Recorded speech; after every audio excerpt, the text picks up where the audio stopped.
देखिए, शेयर बाजार में जो हो रहा है वो किसी तूफान से कम नहीं है।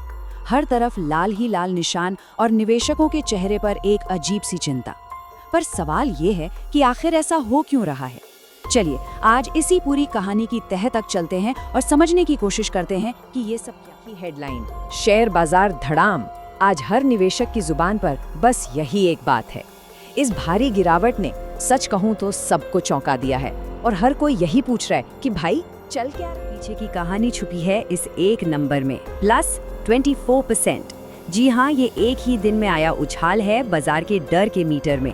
एक ऐसा मीटर जो बताता है कि मार्केट में घबराहट का मीटर है क्या चीज। चलिए इसी को समझते हैं, क्योंकि यही वो चाबी है जो आज की सारी कहानी का ताला खोलेगी और हमें बताएगी कि बाजार का मूड इतना खराब। ये डर रातों रात नहीं आया है।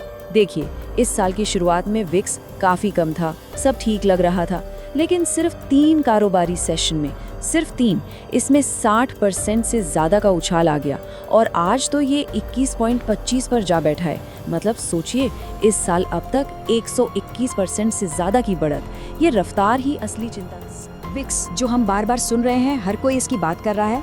आखिर ये इंडिया विक्स है क्या भला? चलिए इसको एकदम आसान भाषा में, इंडिया विक्स को कहते हैं फियर मीटर, मतलब डर नापने वाला मीटर। ये बस ये बताता है कि अगले 30 दिन मार्केट में कितनी उठापटक या कह लीजिए वॉलेटिलिटी होने की उम्मीद है। इसका नियम बहुत सीधा है, विक्स जितना ऊपर बाजार में डर उतना ही ज्यादा। मतलब क्या है? अगर विक्स 9 से 12 के बीच है तो मतलब सब चंगा सी, बाजार में शांति है। 12 से 15 मतलब थोड़ी सावधानी बरतने की जरूरत है। लेकिन 15 के ऊपर मतलब मामला गंभीर है, बाजार में डर और अस्थिरता बहुत ज्यादा है। और हम कहाँ हैं? हम तो 21 के भी पार हैं। तो समझ सकते हैं कि टेंशन का लेवल, डर का मीटर हाई है। लेकिन सबसे बड़ा सवाल तो ये है कि अचानक ये घबराहट इतनी बढ़ क्यों गई? इसके पीछे की वजह कई ग्लोबल चीजें एक साथ हो रही हैं जो एक परफेक्ट स्टॉर्म बना रही हैं।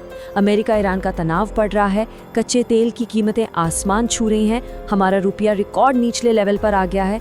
ऊपर से अमेरिकी टैरिफ पॉलिसीज का भी कुछ पता नहीं, और इन सब के ऊपर ये डर कि ये लड़ाई झगड़ा लंबा खींचे। ने बहुत सही तरीके से समझाया है। वो कहते हैं इस समय मार्केट के लिए सबसे बड़ा डर ये है कि ये जंग कब तक चलेगी, इस पर अनिश्चितता है। ये जो अनसर्टेनिटी है ना कि आगे क्या होगा, यही डर की असराहट का हमारी असल जिंदगी पर, हमारी इकोनॉमी पर क्या असर हो सकता है। चलिए अब इस पर 85%, इसका मतलब है कि हम अपनी जरूरत का 85% कच्चा तेल इंपोर्ट करते हैं, मतलब बाहर से खरीदते हैं। ये एक नंबर ही काफी है ये बताने के लिए कि हम ग्लोबल ऑयल प्राइसेस के सामने कितने वल्नरेबल, कितने कमजोर हैं। क्रूड ऑयल की कीमत में सिर्फ $1 का इजाफा, सिर्फ $1, और हमारे इंपोर्ट बिल पर सीधा सीधा 16,000 करोड़ रुपए का बोझ बढ़ जाता है।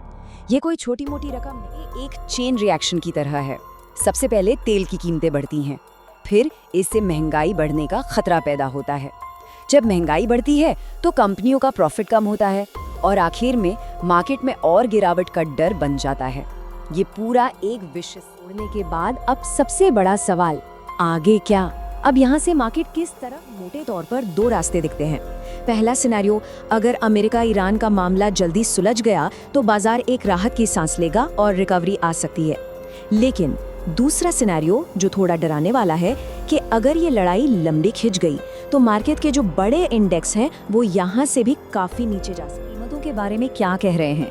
उनका मानना है कि नॉर्मल सिचुएशन में ब्रेंट क्रूड 75 से $95 के बीच घूमता रहेगा, लेकिन अगर सप्लाई में कोई भी गड़बड़ हुई तो ये $100 का आंकड़ा भी पार कर सकता है। और अगर ऐसा हुआ तो हालात और भी बिगड़ सकते हैं। आज के सबसे अहम सवाल पर जो शायद हर किसी के मन में है, क्या बाजार में और बड़ी गिरावट आने वाली है? देखिए, इसका पक्का जवाब तो किसी के पास नहीं, ये तो वक्त ही बताएगा। लेकिन एक बात तय है, अब हमें ये बेहतर तरीके से पता है कि कौन सी वजहें हैं जो मार्केट की चाल को। निवेश बाजार के जोखिम के अधीन है। मैं कोई सेबी पंजीकृत रिसर्च एनालिस्ट नहीं हूँ। मेरी तरफ से मैं बेस्ट जानकारी प्रोवाइड करने का पूरा प्रयास करता हूँ, और शेयर मार्केट में कोई भी ट्रेडिंग या निवेश का सिस्टम 100% परफेक्ट नहीं होता है। इस वीडियो में दिखाई गई जानकारी से आपको शेयर बाजार में 100% लाभ ही होगा, इसकी कोई गारंटी नहीं है। आपको इससे नुकसान भी उठाना पड़ सकता है। इस वीडियो में दिखाई गई जानकारी को सिर्फ एजुकेशनल पर्पज़ के लिए समझा जाए तथा इसमें बताई गई जानकारी का उपयोग स्वविवेक से करें। मैं इस वीडियो का निर्माता किसी भी नुकसान के लिए उत्तरदायी नहीं हूँ।